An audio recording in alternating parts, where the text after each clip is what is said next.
कैसे हो सुनीता जी? आज हमारे साथ स्टूडियो में सुनीता मैम मौजूद हैं, जो राजस्थान से हैं। आज वे हमारी ऑडियंस को राजस्थान की मशहूर अनन्या वाली कहानी सुनाएंगी। तो चलिए शुरू करते हैं, ध्यान से सुनिएगा। 22 साल की अनन्या राजस्थान के अपने छोटे से शहर से एक नई जॉब के सिलसिले में जयपुर शिफ्ट हुई थी। पर उसे नहीं पता था कि यह उसकी जिंदगी का सबसे डरावना चैप्टर होगा। ऑफिस के पास ही एक छोटी सी सोसाइटी में उसे एक फ्लैट बड़े सस्ते रेंट पर मिल गया था। पर उस सोसाइटी के लोग बेहद अजीब थे। जब भी अनन्या कहीं भी जाती, वो लोग उसे ऊपर से नीचे तक घूरते रहते। और उस सोसाइटी की कोई मेड भी अनन्या के घर काम नहीं करना चाहती थी। अनन्या वहां के लोगों से थोड़ी परेशान थी, पर क्योंकि वो फ्लैट सस्ता था और ऑफिस के पास था, तो उसने इन सब बातों पर ज्यादा ध्यान नहीं दिया। एक रात वो अपनी दोस्त मीरा से फोन पर बात कर रही थी। अचानक मीरा ने पूछा, अनु, ये बच्चे के रोने की आवाज कहाँ से आ रही है? अनन्या कुछ पलों के लिए चुप होकर आवाज सुनने की कोशिश करने लगी, लेकिन उसे कोई आवाज नहीं आ रही थी।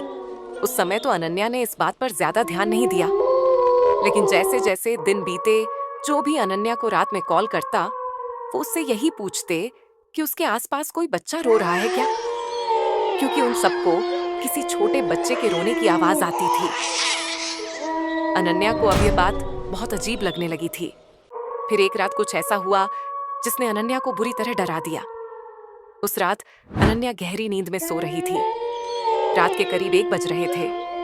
तभी उसे किसी छोटे से बच्चे की जोर जोर से रोने की आवाज आई, जिससे उसकी नींद टूट गई।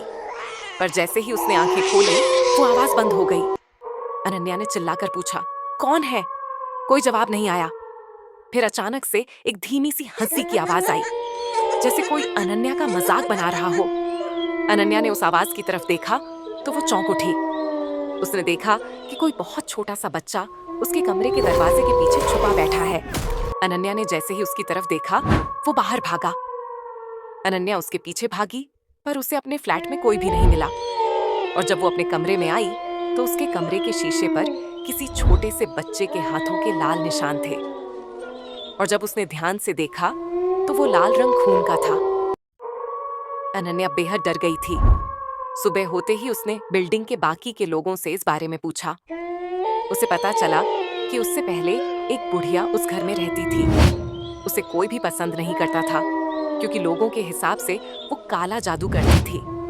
सोसाइटी में उसके आने के बाद से जिस किसी भी घर पर कोई खुशी की खबर होती थी, वो दुख में बदल जाती थी। कोई नई गाड़ी लेता था तो उस गाड़ी का अगले ही दिन एक्सीडेंट हो जाता था। किसी को जॉब में प्रमोशन मिलता तो उसकी तबीयत इतनी खराब हो जाती कि उसे जॉब ही छोड़नी पड़ती थी। और तो और, वो बुढ़िया बिना बताए लोगों के घर से उनके छोटे छोटे बच्चे ले जाती थी और उनके साथ अजीबोगरीब बातें करती थी। कई बार तो बच्चे उसके घर में सोते हुए मिलते थे, जिससे शायद उसने बच्चों को नींद या बेहोशी की दवा खिलाई हो। सोसाइटी वाले उससे बहुत परेशान हो गए थे। सोसाइटी के सेक्रेटरी ने उससे लड़ाई भी की, लेकिन उस पर कोई असर नहीं हुआ। और एक बार तो किसी ने उसे पास के कब्रिस्तान से एक कब्र से कोई डेड बॉडी निकालते देखा, जिसे वो बाद में अपने घर ले गई। उसके बाद कुछ दिनों तक उसके घर से बहुत शोर आने लगा, जैसे वो कोई बहुत बड़ी पूजा कर रही हो। और फिर एक सुबह उनकी सोसाइटी के सेक्रेटरी का सर काटकर मर्डर कर दिया था। उसकी पूरी बॉडी पर किसी छोटे बच्चे के नोचने के निशान थे। उस दिन सोसाइटी वालों ने उस बुढ़िया को जोर जबरदस्ती से उसके घर से बाहर निकाल दिया, लेकिन वो उन सबको देखते हुए बस हंसती रही।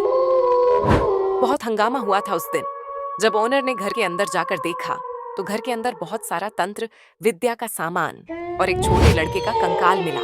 लोग कहने लगे कि उस रात उस बुढ़िया ने काले जादू से एक कच्चा कलवा बनवाया था और उसी कच्चे कलवे ने उसे मारा था। इस इंसिडेंट के बाद काफी टाइम तक वो घर खाली था और उसके बाद अनन्या वहां रहने आई थी। ये सब सुनने के बाद अनन्या बहुत घबरा गई थी। वो अपने घर आई और कच्चा कलवा के बारे में ऑनलाइन पढ़ने लगी।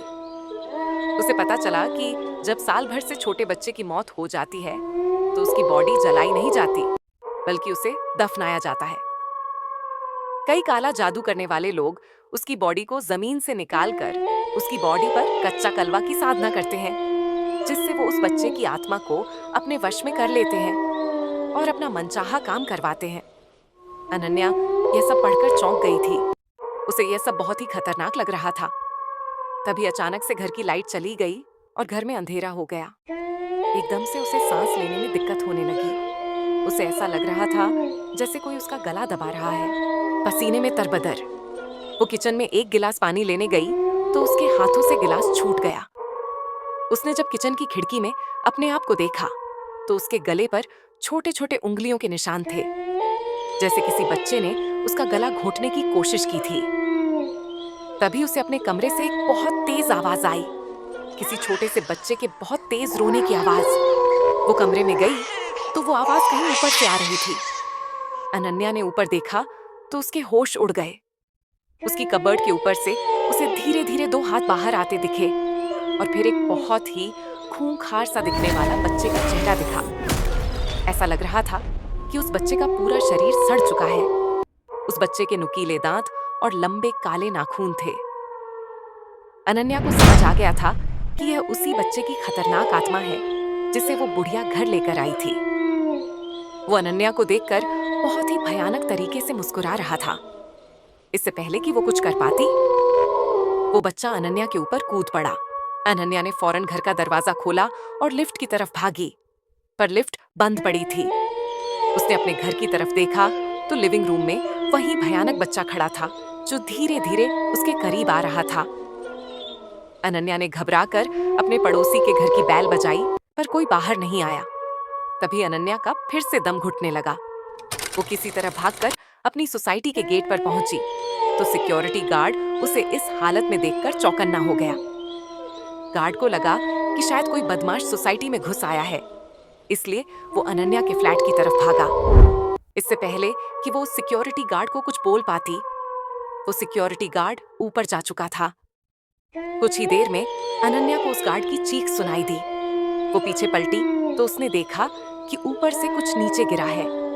वो उसी सिक्योरिटी गार्ड की लाश थी, गले पर वैसे ही निशानों के साथ जैसे अनन्या के गले पर थी, और ऊपर उसकी बालकनी में वही डरावना बच्चा था, पर इस बार उसकी आंखों से खून बह रहा था। पूरी सोसाइटी में हल्ला मच गया। सूरज उगते ही एक पंडित को बुलाया गया। पंडित ने बताया कि काला जादू करने वाली बुढ़िया तो चली गई, लेकिन उस फ्लैट में अभी भी उस छोटे से लड़के की आत्मा कैद है जिसे उसने कच्चा कलवा बनाया था, और वो एक बहुत ही खतरनाक आत्मा है। अनन्या ने उसी दिन वो फ्लैट छोड़ दिया और कहीं और शिफ्ट हो गई। आज उस फ्लैट को हमेशा हमेशा के लिए बंद कर दिया गया है। अनन्या को फिर कभी वो बच्चा नहीं दिखा, लेकिन आज भी वो किसी छोटे से बच्चे के रोने की आवाज से बेहद डर जाती है। अगर हमारा पॉडकास्ट आपको पसंद आया हो तो वीडियो को लाइक करें, चैनल को सब्सक्राइब करें और बेल आइकन जरूर दबाएं ताकि हमारी आने वाली हर नई वीडियो का नोटिफिकेशन सबसे पहले आप तक पहुंच सके। इस वीडियो को अपने दोस्तों के साथ शेयर करना न भूलें। अब मिलते हैं अगली वीडियो में, तब तक अपना ख्याल रखें।